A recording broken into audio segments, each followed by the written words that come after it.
Hi, everybody. So, this is going to be a really fun episode of OnStage Blog Theater podcast. Jax and I recorded our recap of the Jane Eyre at Theatre Raleigh, and we had our favorite pro shots that we talked about.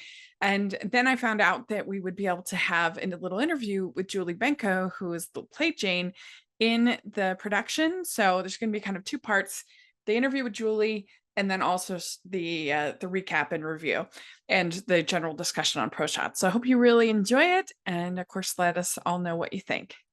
We're so excited today to have Julie Benko here. She was the lead in Jane Eyre at Theatre Raleigh that we discussed the live stream, and me and my co-host Jax.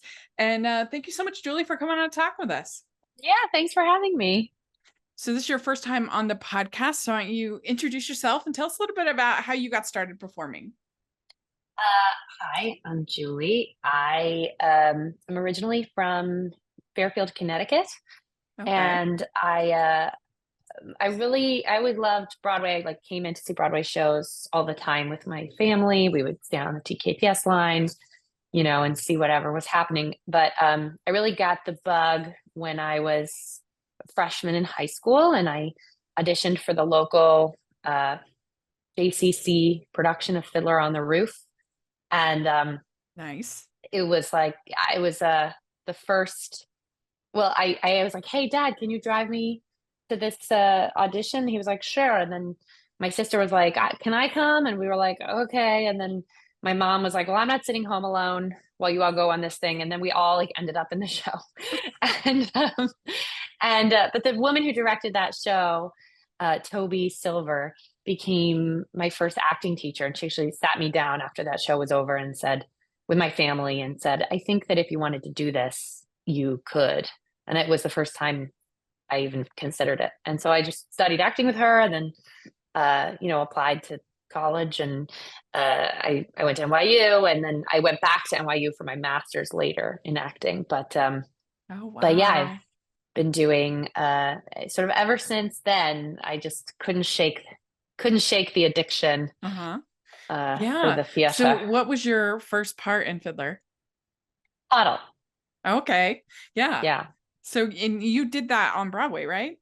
I did. It was a really full Yeah. circle moment to That get must have cast been in a amazing. Broadway production. Yeah, I covered 8 roles in the Broadway production. I was a swing. I covered 4 of Tevye's 5 daughters and Hmm. 4 shtetl ladies. Uh-huh. And I got to go on for everybody. Yeah. What's So that like being a swing? Like, how do you learn all those roles and know the tracks for everybody? it is its own unique challenge, mountain to Yeah. climb, but I enjoyed it. I mean, I think by nature a student, and so I think for people who like being organized, who like doing homework, it actually Yeah. it can be can sort of scratch that itch that you don't always get once you leave school. Yeah. And you get to see the show from all different angles, and you don't get sort of, when you just do one part, you really only get to see the show from where you stand, and Yeah.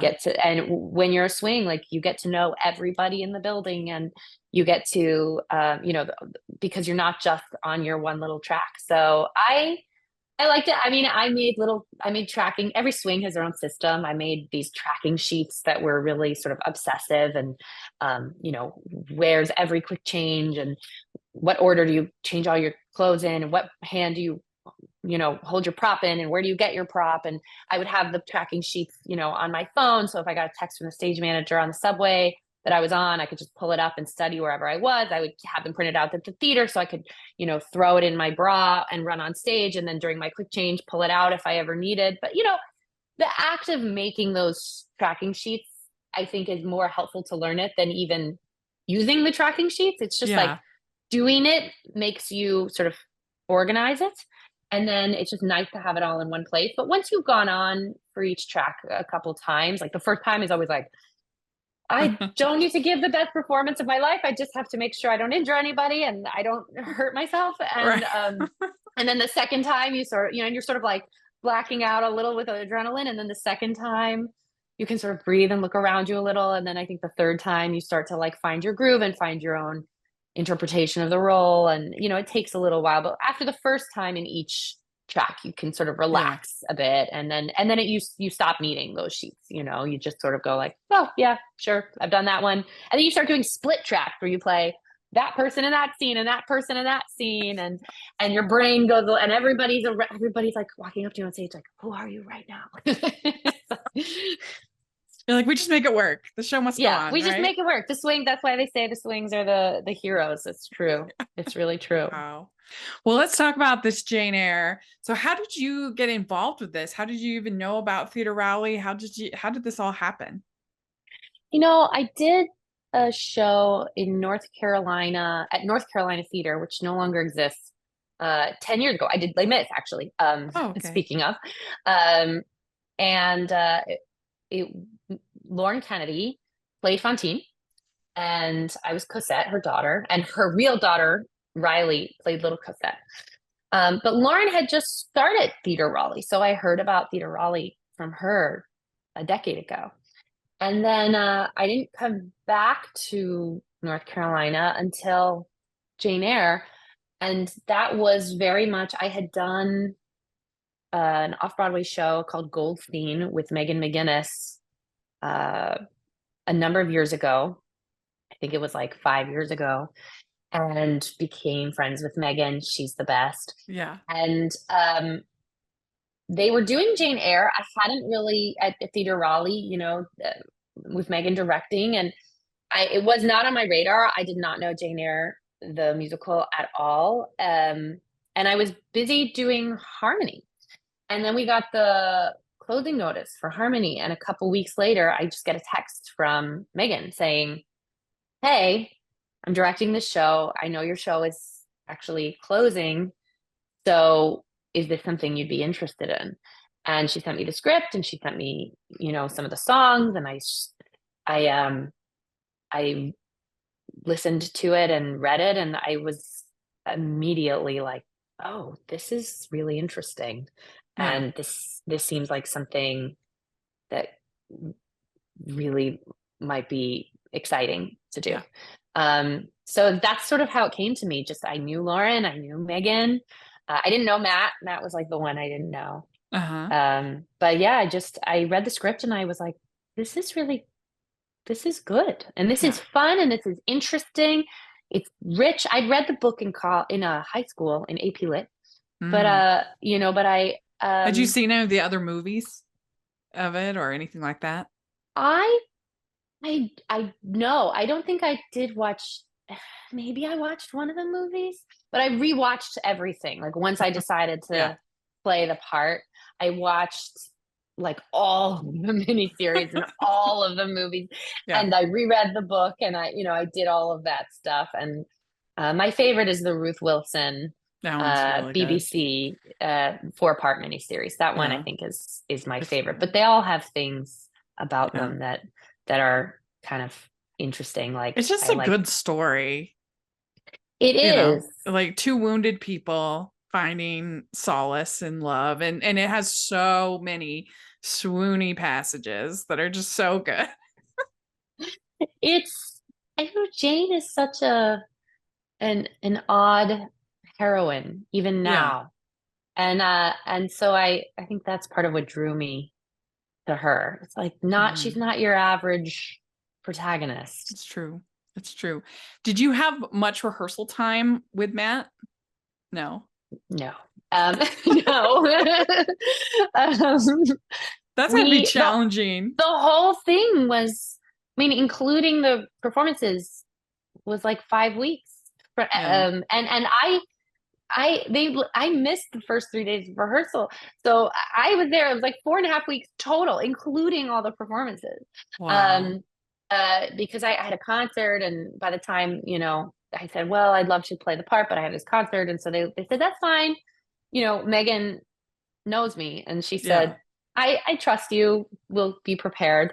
And I worked before as much as I could before rehearsal started, so that I could show up and be basically off book for all my music and as much of my text as I could, so that because I just knew like there's not going to be time there's just not going to be time. So I showed up and, you know, I think I showed up on day 3 or 4 and they had blocked the first like 30 pages of the script. Mm-hmm. And then Megan took 2 hours and walked me through the blocking of the first 30 pages. And I was like, okay, let's keep going. So we blocked the show and really quickly. And yeah, it was sort of a whirlwind, but it felt like summer camp. Yeah, I can imagine that. That would be crazy. It would be so exciting and so fun, but yeah, people were like, you came off book. And I was like, I don't know how I could do this without showing up off book. You know, like it's just such a short process. You just don't have the luxury to like take your time. Well, and it's like once you start using those skills, it's like a muscle memory, I think. Yeah, some actors, and Matt is actually a little more like this, like need to be in the space before they can memorize. Like they need to sort of, or like they need to be with the other actors. They need to like marry all of what they're doing to blocking in order for them to really memorize. There are plenty of actors like that. I am not that way. I have tried that tactic and it does not work for me. I have to be like memorized. That way I can actually like come in as memorized as possible so that I can just focus on where I am in space and like be available to emotionally to what's around me so that I can build in a way that feels organic, but I can't really find how that feels if I don't know the words. Yeah. Does that make it like challenging, especially when you don't have much time together to like get that chemistry on stage with a co-star like that? I think professional actors generally can find chemistry with each other. Find it. Yeah. And especially like if you go on a film set or a TV set, it's like you meet that person that day and then they're your husband and you've been married 20 years. So like it's just it's a muscle, I think, like anything else, is just learning to be open and sort of find a way to fall in love with whoever you're opposite. That said, like some people, of course, it's just easier than others and you naturally click and you just have great chemistry, and some people it takes longer to sort of grow.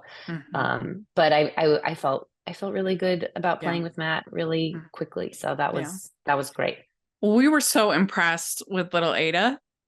Oh, I know, she's a and genius. That she could do 2 accents within the show was very impressive. I know. And she sings. She has great comedic timing. She's a good dramatic actress. She's got the accents. That girl is a star. Yeah. She is a We're star. Like, if I was in casting, I would be writing her Broadway casting. I'd be writing her down. I know, exactly. Put her in. I mean, it's too bad Matilda's not up anymore, but that girl is like great. And on top of it, like so sweet. So like a kid. I think she's 8. Maybe she's 9 now, but I just think she was 8 when we filmed. And she's like, you know, I was like, so you sad this show's closing? She's like, well, you know, we're going to the beach. So like I think she was sad, but you know, she's also just a kid and not just, and you know, I was always like, I was struggling a bit with my morning sickness. I was pregnant when we filmed, and I mean I still am, and she was like, and I always wanted Sour Patch Kids. I was always craving like the sour, and she always had them. She was like always giving me her Sour Patch Kids, and she's just a sweet kid and focused, and came in, knew her lines, just so easy to work with, and so I was so impressed by her in so many ways. That's great. Well, do you know have any knowledge about sort of the backstory of them doing this recording and deciding to live stream it and everything? Do you know anything about how that all happened? I think that Matt had done the show before in Cleveland. Okay. And so he knew Paul and John and knew the project and knew that they had been developing this new chamber version that he had worked on before. So I think, and he and Lauren go way back. So, you know, he knew Lauren had a theater, and from there, you know, she was like, oh, that would be cool. And so the ball got rolling, and Megan McGinnis has obviously had a very long fruitful relationship with John Caird and Paul Gordon. Yes. Um, and, I think it was just this uh, great sort of moment of all of these things coming together where they were like, yes, we trust you so much. And we know that our language so well. And, so like, take it. And we're so excited to see what you do with it. And then they came during tech and they worked with us and Oh, they that's made cool. changes. Yeah, they made changes while we were in tech. They made, they were there for opening and they were giving us notes, and um, they were extremely helpful and collaborative. So it really felt like we were building something new, and it was just really fun and exciting to work with the creators. That's one thing that's so cool about Paul is that because he knows I interviewed him and I love Daddy Longlegs so much. And pretty much every time I see it, I always email him now and be like, I really loved it. They did this interesting thing. And he's like, ooh, he wants to know. He wants to hear. I went to one production that just did not work at all. And I was like, I didn't think it was possible for me to dislike. But it's true. And what did they do? What did they do? And he's like always trying to make it better, which I think is really cool. I know. Well, and Yeah. I actually auditioned, fun fact, I auditioned to be Megan's standby in Oh, really? Daddy Longlegs in the off-Broadway production. I love And it it was like so down to much. me and one other girl, and I did not Oh. get it. But I learned, and it was funny because I was like, I told John Caird that, and he said, well, I couldn't have been in the audition. But, I learned all of that material. That audition was like, oh, It's talk about learning a yeah. lot of material. But I love it as well. I think it's so good. Yeah, yeah. Well, would you say that you think that Jane Eyre would you think it's an underrated show? I think it Oh deserves yeah. more. Yeah. Yeah, yeah. I think that it is it's like a deep, beautiful show that is so, it's like got these elements of opera, but it's not an opera, you know? It's the music, I think, is really complex but accessible. I think it is ultimately like it's just this simple story about Yeah. flawed people. And what's so beautiful about this new version that they've created, and the version that we did at Theatre Raleigh, it's like I just think it's so the simplicity of the staging and the sets and Yeah. the costumes really just allows the story to shine. And I think in the original productions, big, I almost think it's one of those shows where it could easily get swallowed up in big sets and big costumes. And it's not about that. It's about Yeah. a poor 18-year-old girl who falls in love with this very sort of complicated man. Mhm. And that's it. And if you have it has all this heart. And yeah, I think, and I hope that this live stream reached a lot of people. I hope the live stream gets seen again. I don't know what the future holds for it, but um, I just hope that it gets the word out about this show and people do it. Theaters can see, oh my God, it's this cast of Yeah. 11 people, and that's so producible. And Mhm. we have there's so many interesting parts for people to double and triple up on, even, so nobody's like super bored. Everybody's got stuff to Mhm. do that's interesting, and that it's a very manageable piece of theater to produce. And it was so well received in Raleigh. Like, and I think on the stream, I mean, I don't know, I wasn't in everybody's homes, but I've gotten all of these beautiful, beautiful messages from people who watched it saying how they were moved to tears, and how they had never gotten to see it, or they had seen it 20 years ago and they just were so desperate to see it again. And it was, it was different, but just as moving or even more moving. And I mean, people were watching from all over the world. Like, I mean, UK and Japan and Poland and Czech Republic and Spain and I mean all over the world, so I'm really hope that that this just helps get the word out that this show is so beautiful and just deserves to have much more of a life than I think than it's gotten in the last 25 I years. agree. I mean, the last time I had seen it was 2016, and I go to a lot of shows as a theater critic and things. And so, yeah, I haven't seen it in 8 years. So I was so excited when I saw it. I saw promotion for it. I'm like, oh, this is great. Plus, I just love the whole idea of seeing opening nights all over the country. I think it's so cool, or even over the world, and getting to know where different theater companies are. I think it's just a cool concept. I love it. Like if I go visit in Raleigh now I know. Like, oh, Yeah. that's an awesome company. Yeah, and they're doing great work. I mean, Yeah. they're doing Bull Durham now, I know. I was like, I wish they were streaming aiming that. for Broadway, and there's I think I even got an email after this Jane Eyre stream from a fan who just said, I was apprehensive because I'm a New York theater goer and I'm used to seeing theater that's at this certain level. And I just thought, well, it's, this little theater in little backwoods theater. Yeah. And he was like, and I was so wrong. The quality was exactly what I'm used to being a New Yorker. And it's so cool to see that exists elsewhere. And that's my experience as an actor too.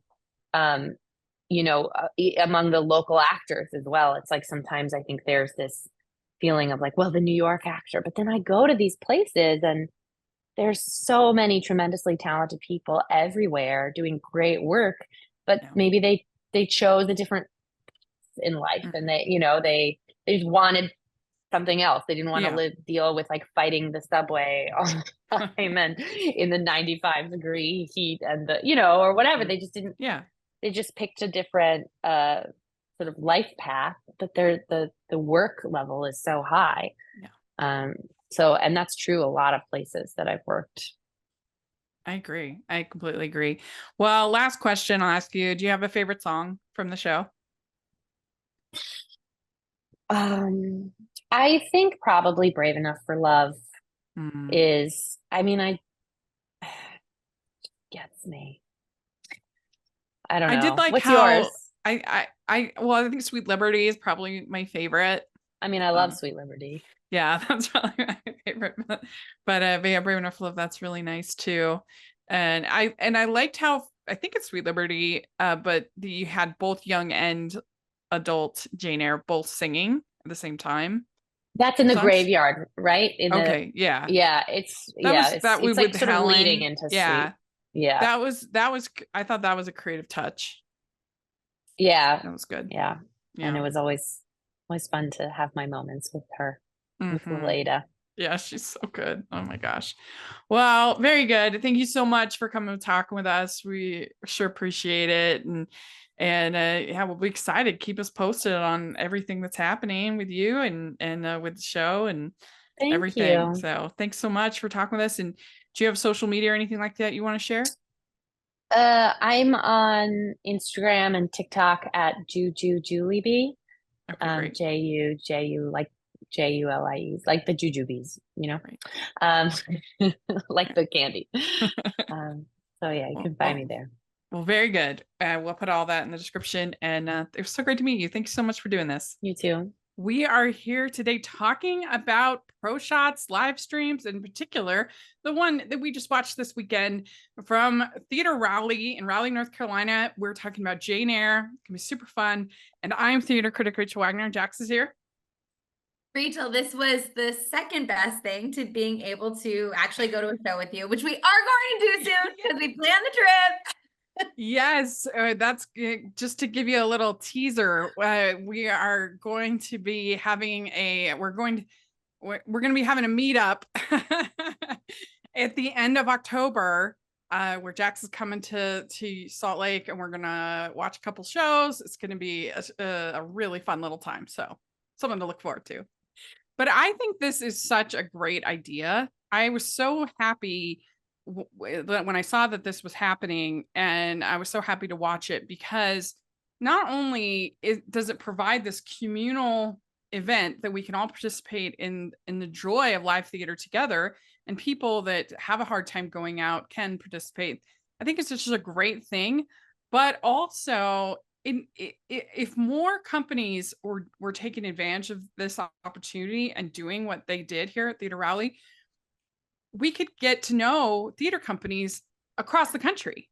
So when you're traveling, like if I go to Raleigh, or anywhere nearby Raleigh, I will totally make sure in the future that I go see something by them, because this was so good. And like, what a great way to get to know our entire globe of great companies. Yeah, I couldn't agree more. I think, we're so lucky to be able to have quality theater all across the country. Yes, Broadway is wonderful. You love it. I love it. It's fantastic. But getting to see performances all over the country, I just think it's such an amazing thing. And also some people, like you said, like can't get to the theater. And I just think it's really important that everyone has the access to this kind of entertainment. Yeah. And I think, they've been doing it with like the Metropolitan Opera in like cinemas, and also like the National Theatre over in England, does their broadcasts and other things. But I think this is just a great idea. I have yet to hear of like a truly regional theater putting on this kind of live stream. So I really, really, really, really hope that it was a success for them, and that not only will they do more, because I thought this was great, but that more companies will follow suit and also want, because it would be so cool if like, once a month or maybe even more, there was a live stream to watch, and you could see different companies opening nights, and I think it would just be super fun.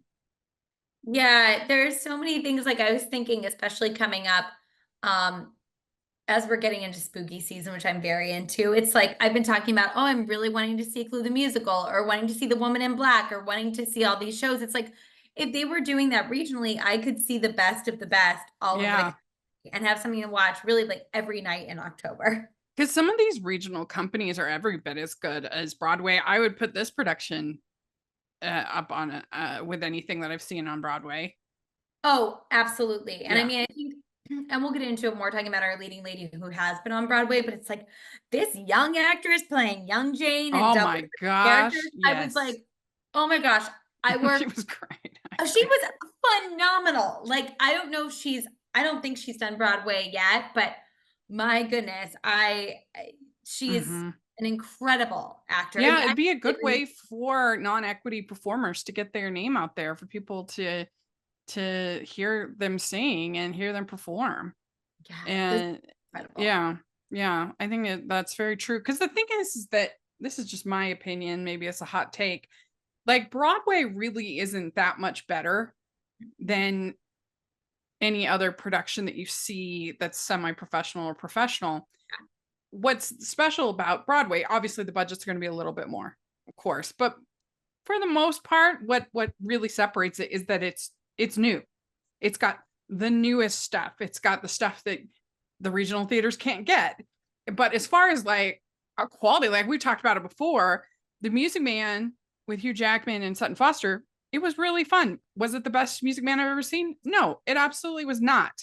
And I have seen, there's a company, Centerpoint, they had the best Music Man I've ever seen here. And it's too bad we won't have time for you to see something there, but next trip, I hope that we can get you to Centerpoint, because what they do with their just semi-professional or amateur community theater, whatever, is just so good. And so that's like the biggest difference between high quality community theater, semi-professional community theater, and Broadway, is that Broadway is the newest, freshest stuff and a little bit of a budget, but it's not as big as people make it out to be. No, I totally agree. And I think also when people are doing it, whether it's community theater or even when it's a a regional production that has a finite amount of time that it's running. So you have professional actors, but they know this is only a 2-month run or whatever the length of the run is.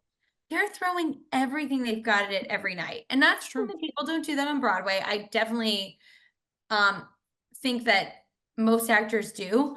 But if you're in a long run that you've been in for some people years, and most contracts, like for Wicked, the contract's usually like a year long, if not longer.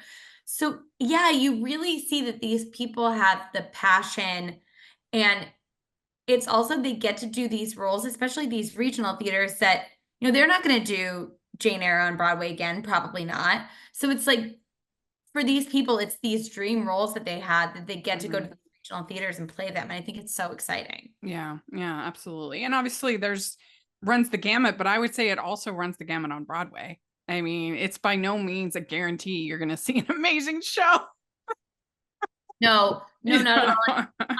I'm someone that I care more about the acting than the bells and whistles. Like I could see something in a black box theater and I'm great with that. Right. So I understand people love the spectacle, and I think the spectacle can be really impressive and really impressive and really exciting, but it's not what I go to the theater for. Yeah, agreed. Well, so this production is in Raleigh, North Carolina, Theatre Raleigh. And one other sort of fun little tidbit, this was directed by Megan McGinnis, who is the actress who we're talking about the pro shot of Daddy Longlegs. She plays Jerusha in that pro shot. So it's kind of funny, here she's directing something written by John. I mean, she's directing something with a book by John Caird and music and lyrics by Paul Gordon. So she just knows this kind of space well, and I think you could feel that. Yeah, when you texted me that, I got so excited. I was like, oh, I love that. I love that. And I also think, I think that actors make really good directors. They understand how actors' brains works. They've done it before. And also, if you're familiar with that type of material and you've been inside it yourself, I think you can really help other actors access that. Yeah.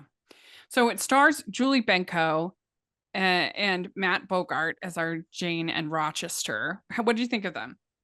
Oh, Julie is a national treasure, this woman. She is phenomenal. She's not only is she singing this ridiculously difficult part, it also requires such a depth of acting talent and emotional vulnerability. Rachel, she was crying at parts while she was singing perfectly. I was like, what am I watching? Julie, you slayed. I don't know what else to say. You were just like incredible. And also, I thought the Rochester was fantastic. I did Jane Eyre at Summer Stock years ago. I was one of the servants, and I think I might have mentioned on here before, it was the most stressful production I've ever done, bar none, because I had to move so much furniture and I was really bad at it. But with that being said, I love the music. I love a lot about this. I always sort of think Rochester is a bit of a thankless role. He's not really my guy. However, I thought this man did a really good job of accessing a lot of the humanity in him. So I really liked him, but it was, just watching Julie play Jane Eyre, it was the role of a lifetime for her. Yeah, I agree. She was absolutely phenomenal. Got that emotion, got that heart. And I loved just some of the choices that Megan makes, like when you have with Helen, you have adult Jane basically watching what's happening, and with young Jane and her even joining in for the forgiveness song. I thought that was all very well done and very moving. Yeah, that is probably okay, that's probably my top 2 favorite songs in the show. One of them is Forgiveness, and I thought the woman who played Helen was wonderful as well. Yeah.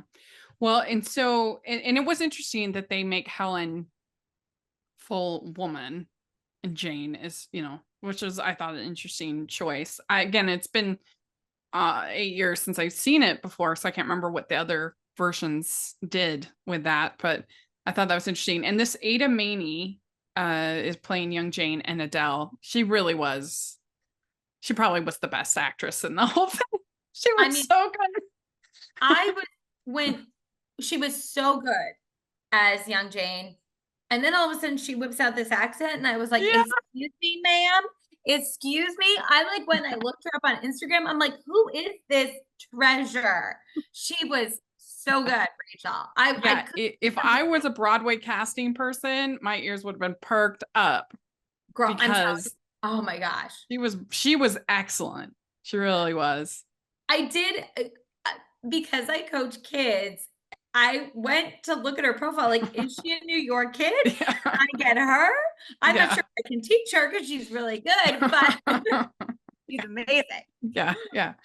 There are two kind of nitpicks that or critiques that I would offer the show. One is that I felt like, because they have a pretty big gap with Rochester, which when she leaves and then the reunion, when she comes back, they could have put a little makeup on him, make him look a little more haggard, a little more fire, whatever. He looked still pretty vigorous, and he's supposed to, and he looked basically the same. I mean, so they could have done more with that, I think. And because it's just kind of like, just because he's blind, that's the only reason. Like, he's supposed to be this like shell of himself, when they reunite. And then the other odd choice that I think Megan made was in the proposal and in the reunion, she keeps them on the opposite side of the stage for too long. I was just kind of like, what? Why aren't they together? Like, why? Because it's such like it's basically lifted from the book. And, when in the proposal, when Rochester says, that if you go to Ireland with all that distance, I will bleed inwardly. It's like such a great line. And they were separated. They were on opposite sides. And I was just kind of, they finally got together for just such a brief period. And I'm like, this should be like intimate. It should be close. They're getting, like, she's about to leave. He should kind of like grab for her, but they were on opposite sides of the stage. So that was the only thing that I was kind of like, I would have done that differently. And for the reunion as well, keeps them way on the other side, which doesn't make any sense because he's blind. She would want to be really close to him and be like, this is Jane. So that was the main critique that I had with it. I totally agree with that. Well, first of all, to your point about, Rochester, like you said, even logistically, there was plenty of time for that turn. So it's a curious thing. And we got to see that these two, I mean, I think sometimes when I go to see, especially musicals, the kiss is like womp womp. They had such a passionate, wonderful kiss that I agree. I think at the end, when we know he's blind, it's like the intimacy and the beautiful, like, sensuality of her, like, really letting him touch her face and have these moments. I think we could have had more of that. I totally agree with you on that. Because that reunion is so great. And it says, Pilot knows me. Jane, are you what does he say? Something like, if you are a spirit, leave now. Kiss me before you leave, or something like that. Both the proposal and the reunion are two of the most romantic passages in the history of literature. So beautiful and moving. And I just was just like, get together. Why are you so far away? I mean, how did you feel about the overall set design staging of it? Because they went for a very sort of stark, minimal set pieces. They didn't really try to create Thornfield Hall, these kinds of things. They kept it pretty simple. How did you feel about that? Stark is the perfect word. I really liked this, as you said, stark and kind of a clean aesthetic. I actually think it works much better than trying to create Thornfield Hall. I think that there was some, especially, we have Jane and Helen when they're in essentially like the home for girls, the orphanage. I like that it's just the bed. Like, it's the bench. Like, all of it is very simple. And I do think if you didn't have performances that were as strong, you might be like, oh, this is boring. I need something else to look at because the acting's not doing it for me. But this really worked well for me, as well as I thought the lighting design was really, really great too. And especially the staging, Megan's staging of this, I thought it really worked. The way she placed people in the space, that I felt like, even though, as you said, it was stark and simple, it felt expansive the way they used the space. How did you feel? Do you wish it would have had more?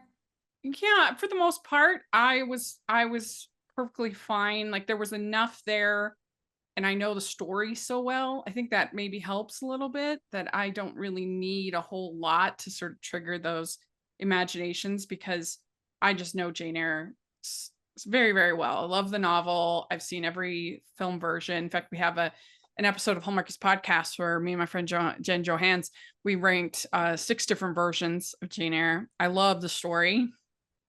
So I think that maybe helped, that I didn't need a lot of setting to kind of make it work. And I agree, the lighting design, it says here Jeremy Diamond was the lighting design, and I think that was very strong, the way they would change color from like green to yellow, different kinds of things for different tones. I do think that they could have given her more than one dress. She wears the green dress the entire time. I'm sure that's mostly budget, but especially I think it would have been nice for her to have a wedding dress. They just put a veil on her, and then there was still that green dress the entire time. And so that, I think that could have been nice for her to have like a couple different dresses, but Speaking to the wedding dress, yeah, I think having just the green dress, I was okay with. That didn't bother me. But having a wedding dress, I think that the moment where everything is unraveled and she's running from there in her dress, I think you're right. Like, I think that would have just, it would have just landed so much more, seeing her as this bride on her wedding day, where it's just not going to happen. Yeah. Yeah. I mean, it's obviously not like a deal breaker or anything. I still really enjoyed it.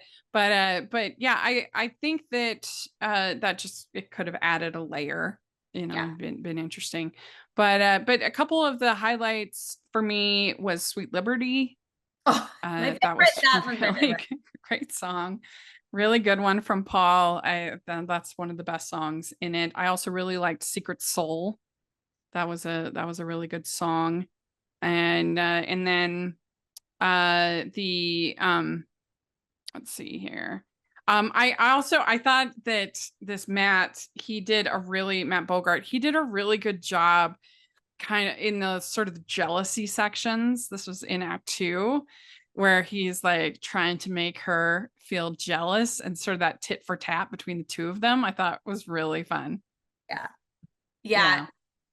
Really, that playful sort of, and here's the thing about Jane Eyre, and I haven't read Jane Eyre since I was 13.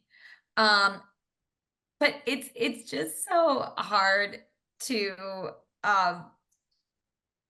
hearing people talk about how ugly she is. I don't know why, but it always just breaks my heart. Like, it always just breaks my heart. It's true. Like in the I love the Michael Fassbender Jane Eyre from 2011. It's one of my favorites. But it is ridiculous. The Mia Wasikowska's like that I'm nothing to look at, I'm like, and Fassbender, like two of the most beautiful people in the entire world. Right. For sure. Yeah, right. Just what they're like, yeah, exactly. It's kind of ridiculous. But but yeah, when she sings Painting Her Portrait is really when she captures it. And I said Julie crushes this scene, just how tormented she is, how frustrated she is. That was really good. I mean, I'm even getting goosebumps thinking about it now. That ending of that, you're just like, that girl can build a moment, and she's pregnant while all this is going. Like, Julie's pregnant. Oh, really? I didn't know that. So I didn't either until I went to her Instagram and was poking around, and I was like, wait a minute, you are starring in Jane Eyre, and you're growing a human. My mind is is blown. She's incredible. She's so good. I do think the weakest number, if I was giving Paul Gordon and John Caird, if I was giving them feedback, I think the Gypsy song is really weak. I really didn't like it. That's that if they were going to excise, that's the number. I can't even hear that in my head right now. Yeah, it was I couldn't like sing it for you, but I just wrote down the Gypsy song is bizarre. Yeah, like there are some, it's very interesting with Jane Eyre because the ones like Sweet Liberty, I mean, I'm just like the way it swells, it just takes me to a place. I love Forgiveness. I love the song when she's about to get married. Like there's so many beautiful songs. But there are a couple that I'm just like, okay. Yeah. Like, I mean, I would say overall, I do think this is an underappreciated show. I think this is it's a show that it shouldn't take 8 years for me to see it. More people should do the show. It's a really good show. And not only like, yes, I absolutely agree with that. And I'm even surprised I don't hear more people singing like Sweet Liberty in a cabaret. Yeah, it is I agree. But yeah, I think that there should be more productions, and why aren't we hearing more of these songs being done? Because it's and I think As Good As You, I think is a really strong song for Rochester. Yeah, that one's a really good. That was a really good moment. And so then after the Gypsy song is when you have the proposal scene, and like I said, I enjoyed that, but I wish they'd moved together more. So that was interesting. But I thought he really did a good job with the whole bleeding inwardly, because that's like my favorite line. It's so good. so funny. It's so funny. Yes. And these are these very iconic lines, right? It's like when Hamlet does To Be or Not to Be, and you have to find a way to like make sense of it so that you're actually thinking about what's being said rather than the way we've heard these iconic words. And yeah, I agree with you. I feel like he was really able to tap into it in a very authentic way. So then they have the wedding, and of course we know that's when Bertha gets revealed and everything happens. And I did write down, they just give her a veil. That's it for the wedding. I would have probably found a way to switch her out for a dress, but it's fine. So then I wrote down good acting from him when he's begging. Please don't go. Please. It was good. You could really see that need. And I think sometimes in these big emotional moments, sometimes they can feel really over the top, or someone that overcompensates by underdoing it. Like they go the other way. I thought it was really filled, but big and wonderful. I thought it really landed. Yeah, because Rochester, he can be portrayed as just like a total brute, as a total beast of a man, but he's not Heathcliff. He's not, he's desperate for, some kind of, he sees this thing, he wants to have it. He knows what he's doing is wrong, but he's not like an angry, spiteful man. Yeah, exactly. Yeah. Exactly. Yeah. So then she runs off, and that's when we get the death of Mrs. Reed. And this was another scene where they have both young Jane and adult Jane singing in that number, in that song. And I think that was very effective. It's called it was Forgiveness Reprise. Yeah, that was really good. Really moving. Yeah. Yeah. And then you have St. John proposing, and they do that pretty well. And then she hears the name calling out across the moors. Oh yeah, I can feel that in my heart and soul. Yeah. They're just that connected. Like, okay, I love it. Yeah. And so then this is when there's the reunion, and then they do Brave Enough for Love. Yeah, which is another great song, which is really nice. So overall, I would definitely give this, because I usually say for my ratings, I have a not for me or go and see it. And I would definitely, if this was still being produced, I would say go and see it. I really did enjoy it. It was such a treat, and I'm so grateful for them for letting us watch it. Yeah, thank you. I'm so glad that you found out about this, Rachel, and that we got to talk about it. It was really special. to get to see this show with such an incredible cast Yeah, from yeah. the comfort of our own homes. Yeah, yeah.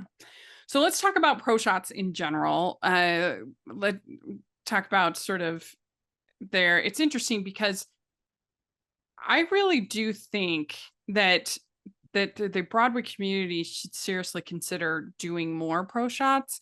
Yeah. I mean, if anything, I think the success of Hamilton, you've got to like pay attention to that. I mean, almost all of the Broadway fans will have access to Disney Plus in some way and the ability to watch the Hamilton pro shot. It has not hurt Hamilton sales Not a bit. one bit. It literally has just been here in Salt Lake for over a month. Hamilton was here on tour. And it did perfectly well. And yet almost everybody who's in that stand probably has Disney Plus and could watch it. So, Yeah. and of course, Hamilton is Hamilton. I get that, but I just don't think that it's really hurting these shows as much as they fear it would. And also, I just think we live in an age where no matter how hard you try, they call them paint videos, you know, these unprofessionally made videos are going to be online. So Yeah. if that's a reality, and it is, then just make one, you know, just like, I don't know. Yeah. That's how I feel. I have not even seen that many pro shots, but I think that the thing about them is I don't think there's any way it will keep people out of the theater, because thinking Yeah. about the ones I've seen, I would absolutely go see them in the theater after already have seen the pro shot. And it's not going to stop me from doing it. In fact, it kind of makes me want to go even more. So yeah, if anything, it sort of encourages you to be like, oh my gosh, this is a great show. I want to go see it. I want to encourage other people that are taking New York trips to go see it. Yeah, I don't think there's that many people that like are motivated enough to watch a pro shot that are then not going to go see it. Exactly. You know, see it live. I just really, and I get it. And like, I know they like to do them as high quality as Hamilton obviously is expensive. And I understand that. But I just feel like if Theatre Raleigh can do something this quality, and that's something we didn't really talk about, but like it was well shot.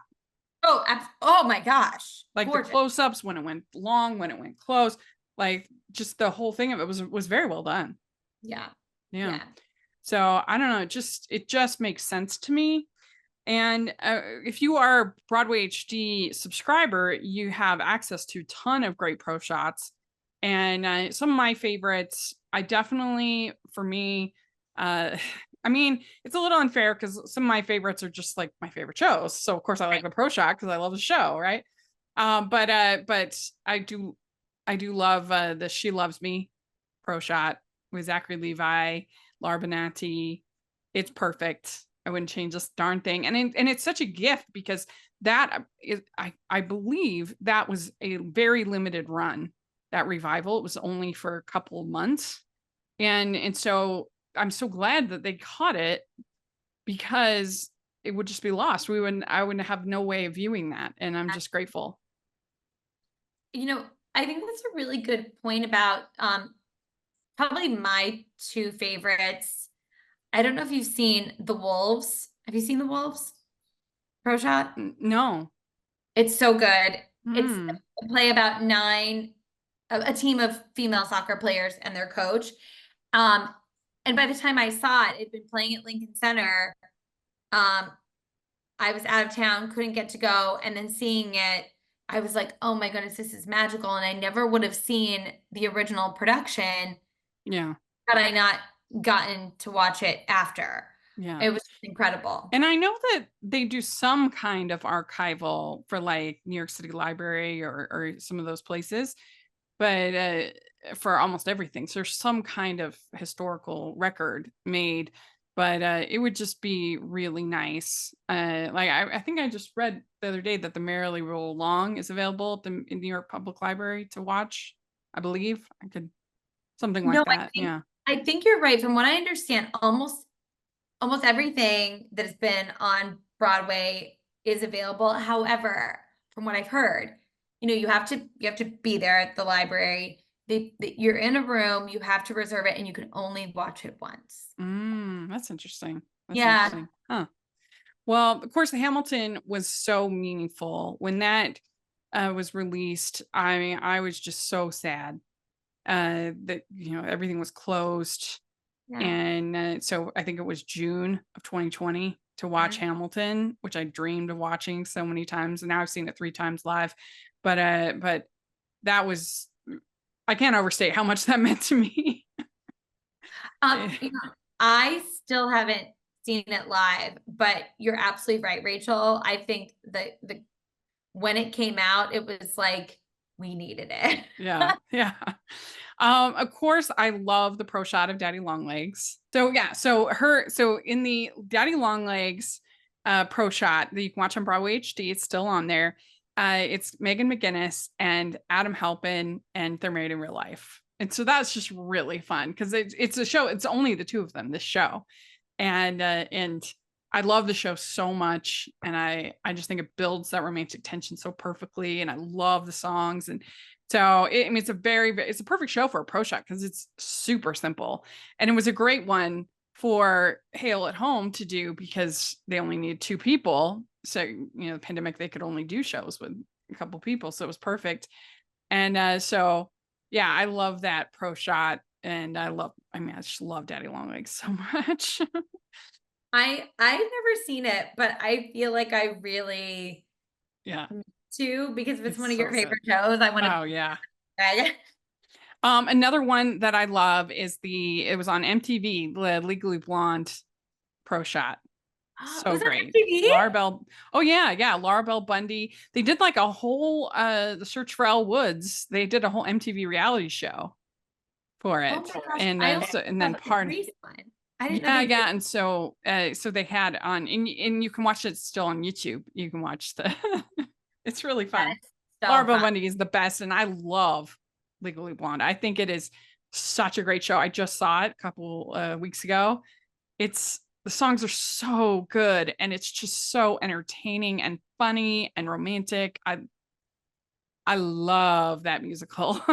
I didn't really know if I was gonna like Legally Blonde. Yeah. And then a bunch of the teenage girls that I coach were all doing it for like their summer shows and working on all the music and working on all the scenes. And I was like, this is good. Yeah. So if you like Sondheim's Company, there is a wealth of pro shots for Company. One thing that's really cool is there is it's not really a pro shot, but it's pro shot adjacent, where there's a documentary about the cast recording of the original cast for Company, called Original Cast Album Company. It's a 1970 documentary film about they basically did this marathon recording session through the night to record this cast album. It's really fun. You get to see being alive and getting married today and another 100 people. And you see Dean Jones just working to get that high note on being alive. And it's very fun. So if y'all haven't, it was on the Criterion channel for a while. I don't know if it still is, but if you haven't seen this Original Cast Album Company, you should definitely check it out. But then there's also a pro shot of the John Doyle production of Company. You have to watch it on YouTube now. So unfortunately, it's not on any of the streamers, but you get to see Raul Esparza giving one of the most incredible performances I've ever seen. And you watch it and you just think, how did he not win the Tony Award? Like, unbelievable. That year. Oh, David Hyde Pierce for Curtains won. And you're just like, what? How could you? Like, it's just absurd. It's absolutely absurd. But that's really fun. And that production was when John Doyle was having the actors play the instruments on stage. He did that for Company. He did that for Sweeney Todd, a bunch of different stuff. And so they have all the different actors playing different instruments. And they don't have Bobby playing an instrument until the very end when he sits down at the piano and plays Being Alive. So it's very, very effective and very cool. But then another pro shot was done in 2022 of this recent gender swap version. And this was on, I think actually both were on PBS, great performances. But if you want to see with Patti LuPone and everything else, if you want to see this other version. So like, there's no end to the pro shot love for Company. They're like company after company after company. Yeah. Well, the last two that I wanted to mention is the pro shot of Anything Goes. This was in the West End, and it was absolutely amazing with Sutton Foster, and the dance was incredible. I actually saw it in the cinemas. They did like a Fathom event or whatever that year. It was unbelievable. It was so good. And then I do love the pro shot of Newsies with Jeremy Jordan and everything. Is so fun. I love that so much. And so I asked on Utah Theater Lovers what people thought what their favorite pro shots were. I got a lot of good answers. Jessica Evans, she says, can Bandstand and An American Paris be on the list? I said, absolutely. And then she says, I've seen those two as well as She Loves Me, Daddy Longlegs, Newsies, Legally Blonde, Anything Goes, Cats, which is like a very iconic pro shot, that Cats. Shrek, 42nd Street, Into the Woods, all wonderful. And then Tamara Hodgnick says, my favorites would be Hamilton, Come From Away, which is a great pro shot too. So that's someone mentioned that. And Waitress, which just was last year. My theater teen would agree with the picks you have and add on Anything Goes and Newsies. Adam Johnson says, at the moment, Newsies and Hamilton are tied for me, but I'm actually watching the Bandstand pro shot tonight with some friends, so we'll see how it compares. Timmery Rice says, Hamilton for the iconography, Daddy Longlegs for the artistic vision, Rent for the storytelling, and Billy Elliot for the whimsy. That Billy Elliot is great pro shot. Really fun. Mike Wingett, Come From Away, and Hamilton. Chris Hill, Kinky Boots, and Passing Strange, which I haven't seen that Passing Strange pro shot, so I'd like to. Sammy Crone Circe says, I haven't seen that many, but Allegiance was fantastic. Not many people have heard about it, but Waitress and Newsies were both fantastic too. So yeah, I've heard that Allegiance is really good. You haven't seen that? I haven't seen that one yet. I haven't seen it, no, but I heard it was really good. I need to. Mike Wheeler says, Waitress, Come From Away, Newsies, and Hamilton. I love the Utah Theater Lovers. I feel like they are so smart and always have such good answers to your questions. Yeah. And I'm really grateful to Megan for letting me post on there and those things, because that's very nice of her. But yeah, they always give such good answers. Yeah. Answers. And also, I want to hang out with those people that are like, I'm watching a pro show with my friends tonight. Invite me and Rachel when I'm in town. I want to hang out. Yeah. That's very true. So there we go. And I did actually just recently watch Bandstand because I'd seen it for the first time, and it was so good. I think it's so underappreciated as a show. I loved it. I've never seen Bandstand. Yeah, well, the pro shot is really good. And it's got Laura Osnes in it, and she has such a beautiful voice. It was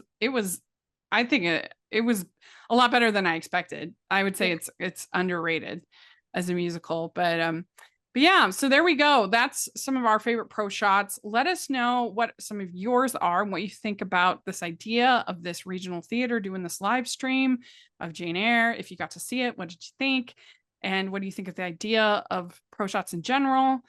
We'd just love to hear your thoughts in the comment section or on Twitter, and make sure you check out OnStage blog for all different great articles and content. Follow us on all the social medias. We sure appreciate it. And Jax, where can people follow you? Jacklyn Collier on Instagram. Great. And you can find me at Rachel's Reviews, all over social media, iTunes, YouTube, Rotten Tomatoes, and at rachelsreviewstheater.com. And I review a lot for UTBA.